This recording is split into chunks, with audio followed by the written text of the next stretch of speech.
And it looked really impressive. I mean, all of it was made up.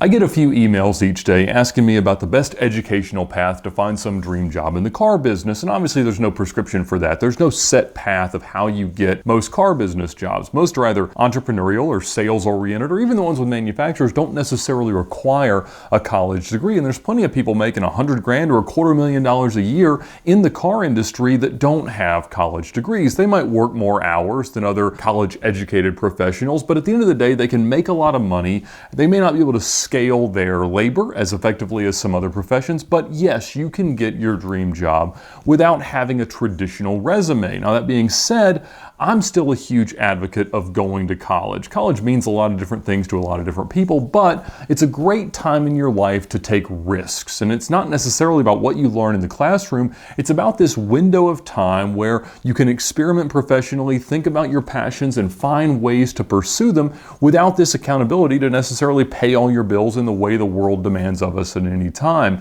And in most professions, the car business not excluded, sometimes if you don't have a college degree, it can lead to some insecurity or some feeling like you don't measure up to the other coworkers or peers that you have. Now, that's not necessarily true, but I did find a great deal of value in college. As I evaluated what I wanted to do, I mean, I thought I might want to go to some Ivy League school or something like that, but that didn't really work out. I came out of a public high school in Georgia, wasn't going to get noticed by Harvard or Princeton, even with scores and grades that measured up to whatever they said they wanted. So I ended up going locally to Georgia Tech, and that was a very strategic decision because you have to look at college as an investment. You got to look at what you get in terms of bang for your buck, the name of the school, how much you've got to spend, and how much debt you've got to accumulate. And obviously, looking back, not spending $40,000 or $50,000 a year then for an Ivy League school, which I guess now is like $60,000 or $70,000 a year, was a great decision because it meant that the next 10 years of my life weren't spent paying off all that debt. And so when you look at what it's going to really cost you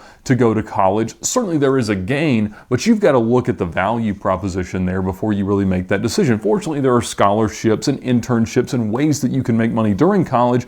And of course, it's the best time to take financial risks, to start businesses. Now, more than 10 years ago, there's tons of programs available for student entrepreneurs to find great options of funding and mentorship and advisors and things like that through colleges and universities so that they can launch their new business. I would have loved to have had something like that when I started supercar rentals as a college student. And I found college to be a very frustrating time. I didn't find those like-minded individuals that I thought I would that also had entrepreneurial ideas or dreams of doing crazy stuff in cars. And so it was a painful time psychologically, but it was a time where I could really look at myself and think about what I wanted in life and hopefully come out of it with a better idea of what that looked like.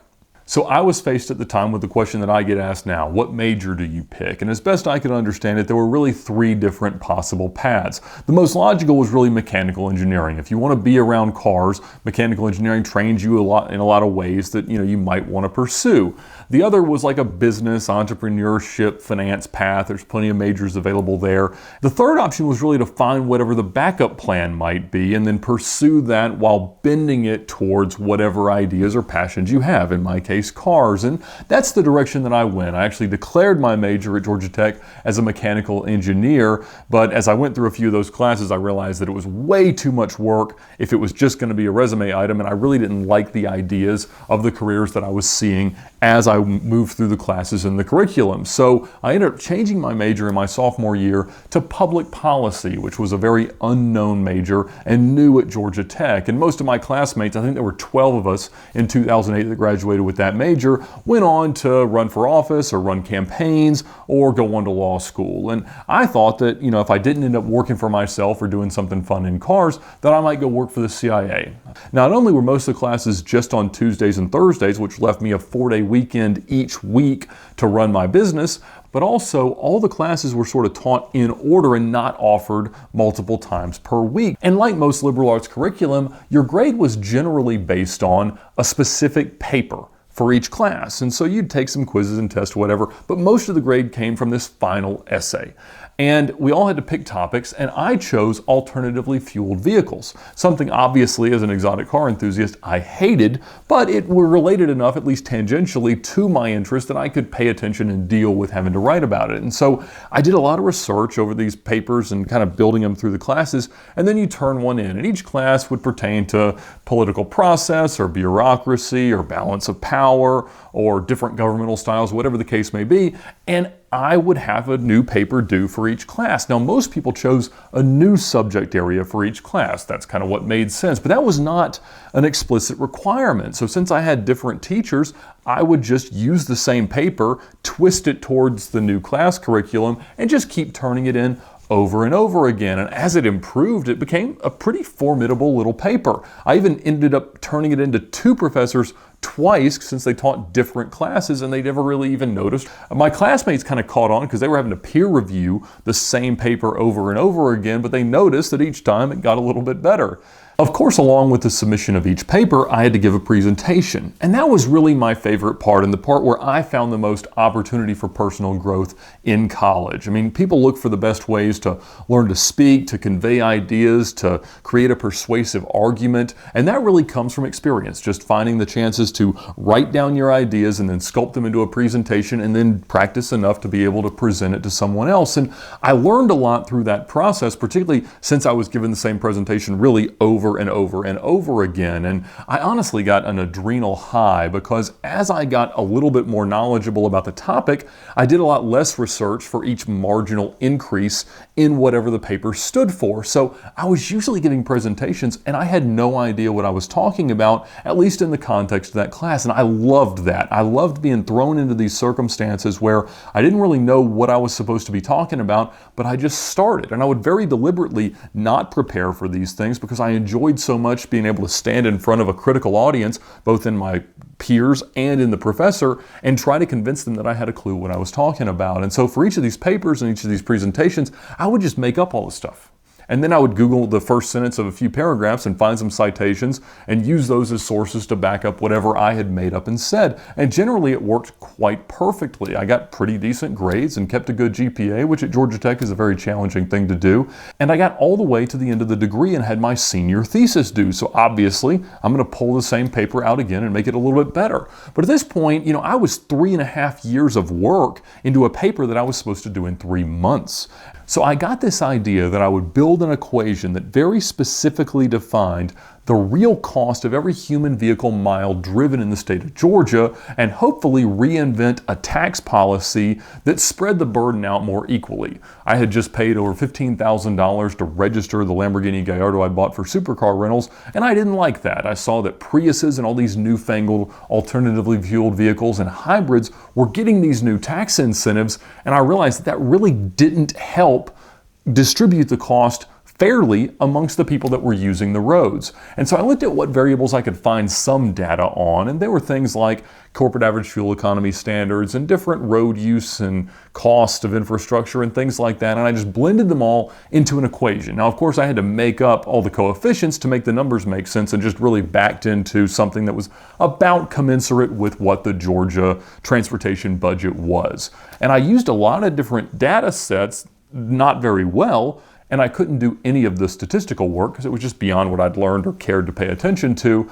And I came up with this real looking equation that came down to it cost like 5 cents per mile for every time a car is driven in Georgia.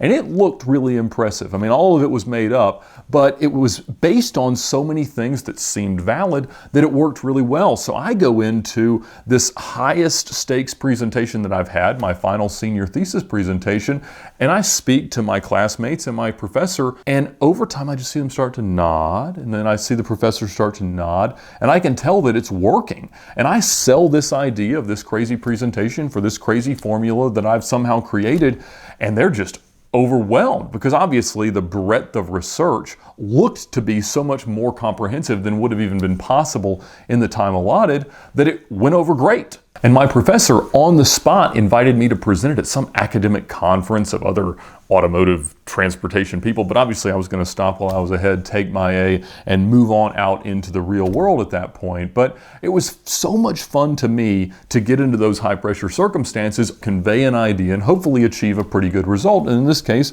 like many of those before, it came out really well for me. And I was never one to be accused of working too terribly hard in school. I mean, I got decent enough grades, but I didn't like being there, and that was never hidden behind much of a veil. And a lot of people that contact me find themselves in that same position. They're disillusioned with the idea of higher education or even the education they're currently enrolled in, and I get it. But I always say, look, persevere through this difficult time because it does make for a good resume item, something useful in your back pocket to fall back on, and also just some opportunity to really learn about yourself through the process. We're always going to have to grind through things that we don't necessarily want to do, but it's worth it. But when people say they want to follow in my footsteps or use my resume as some path to automotive success, I cringe at that because I look back on all the risks that I took financially and with my time and sometimes with laws, and I say, I'm not sure I would offer that as a prescriptive path to whatever it is your goals are. And I mean, that sounds hypocritical on the surface, and I get that, but it's not because I think that I somehow had some special ability to overcome these risks. It was just that they didn't catch up to me. And so I'm not here trying to be some motivational speaker. I'm trying to tell people, like, look, if you look at what your ultimate goal is and you think about this idea that you eventually want to achieve, take a step back from it and then another and look at the path that it takes to get there. It may not be the traditional path to whatever the outcome seems, but if you look at each step and you back up and back up and back up until you find out that where you're at now makes you qualified to take that next step, that's when you can really put the pedal to the floor and accelerate down that path as aggressively as possible.